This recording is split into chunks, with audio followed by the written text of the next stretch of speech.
Welcome to Democracy Now!, democracynow.org, the War and Peace Report. I'm Amy Goodman.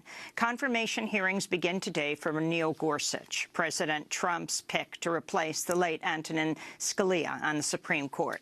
If confirmed by the Senate, Gorsuch would give conservatives a narrow 5-4 majority on the court.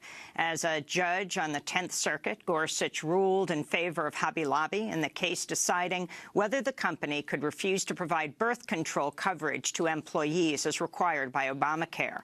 Judge Gorsuch also has a long history of ruling against employees in cases involving federal race, sex, age, disability, and political discrimination and retaliation claims.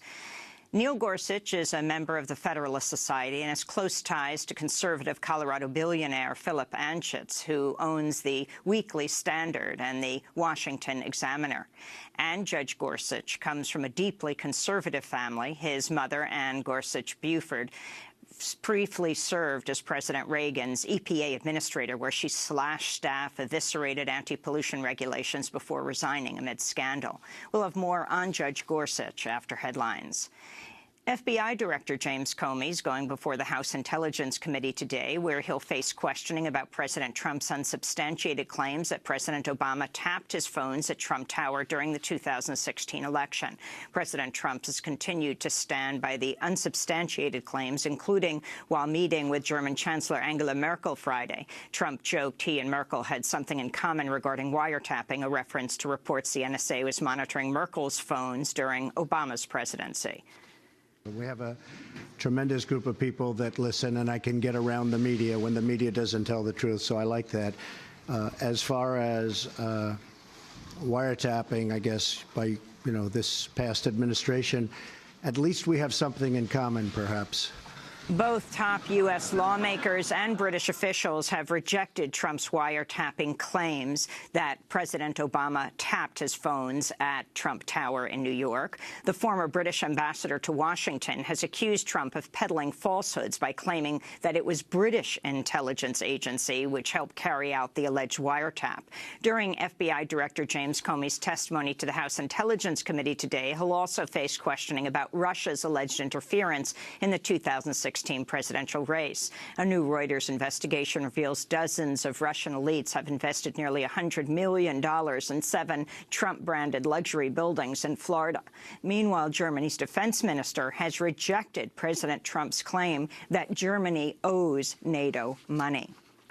In Hawaii, a federal judge has rejected the Justice Department's request to narrow the injunction which halted Trump's executive order temporarily banning refugees and people from 6 majority Muslim nations from entering the United States. U.S. District Court Judge Derek Watson's temporary restraining order blocked Trump's ban only hours before it was set to take effect last Thursday. The former police chief of Greenville, South Carolina, Hassan Aden, says he was detained for over an hour by Customs and Border Protection Agency agents when he was flying into New York City's JFK airport after returning from visiting his mother in Paris. In a Facebook post, he wrote he was a U.S. citizen and had worked in law enforcement in the U.S. for nearly 30 years. He wrote that after his detention, quote, "This country now feels cold, unwelcoming, and in the beginning stages of a country that is isolating itself from the rest of the world and its own people in an unprecedented fashion," unquote. He was the police chief of Greenville, North Carolina.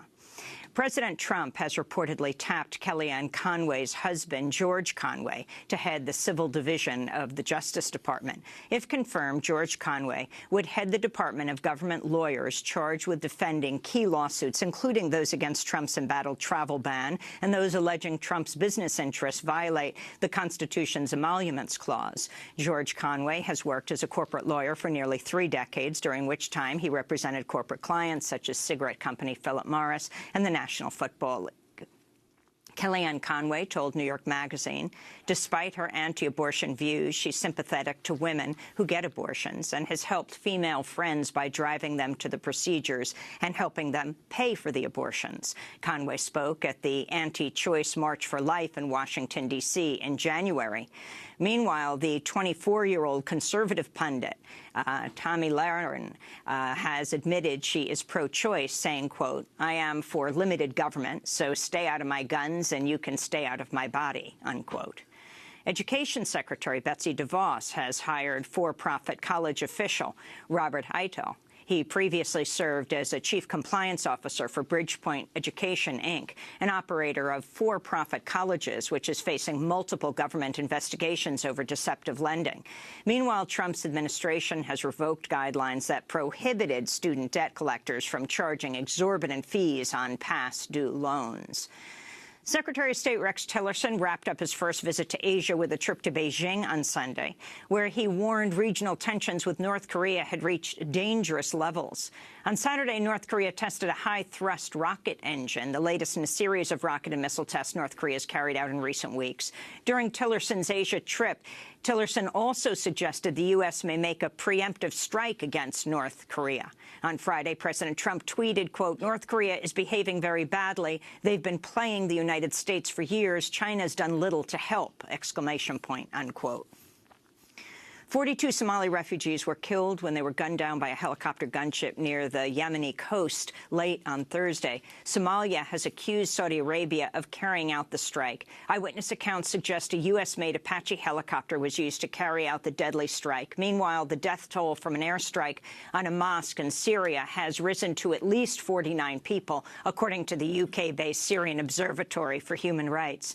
The U.S. has admitted to carrying out an airstrike on the Syrian village of Al-Hina on Thursday, but the Pentagon denies having hit the mosque. The journalistic project Air Wars is reporting the number of civilian casualties in U.S. airstrikes has been escalating since Donald Trump took office 2 months ago today. We'll have more on those deadly strikes later in the broadcast. Palestinian President Mahmoud Abbas awarded former UN official Rima Khalaf Palestine's Medal of the Highest Honor after Khalaf resigned rather than bow to pressure to withdraw a UN report accusing Israel of imposing an apartheid regime on the Palestinians.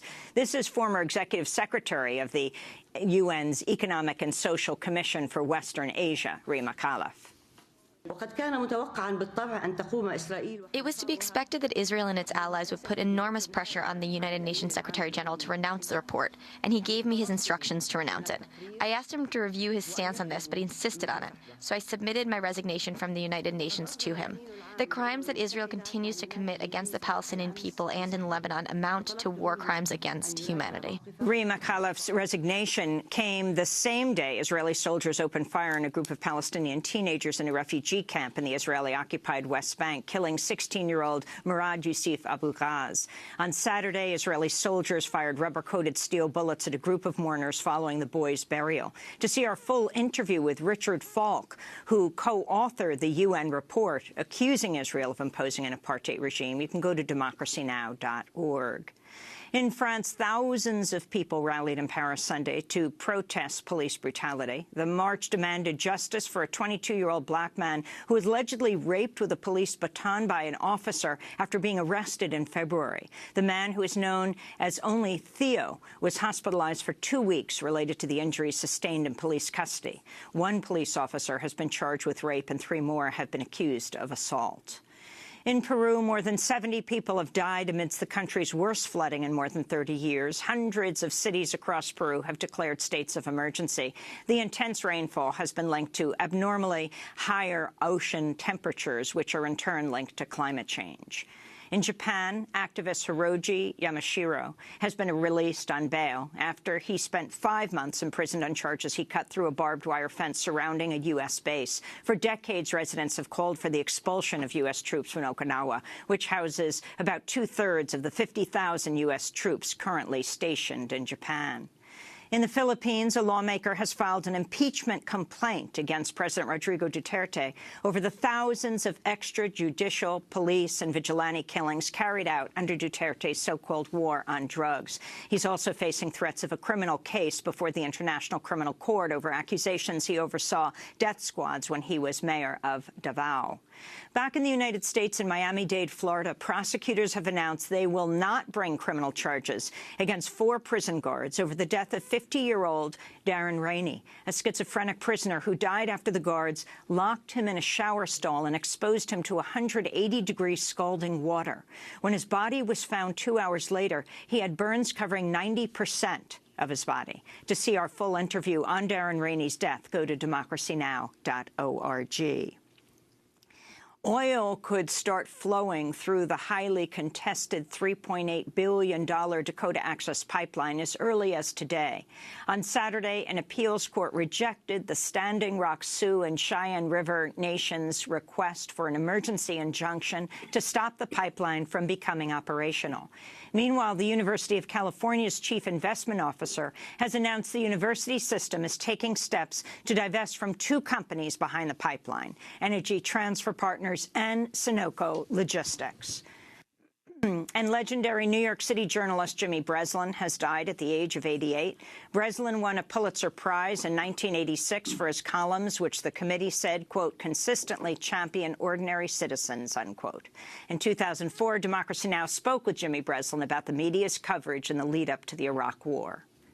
They don't care. They've got good jobs. These people are too well off.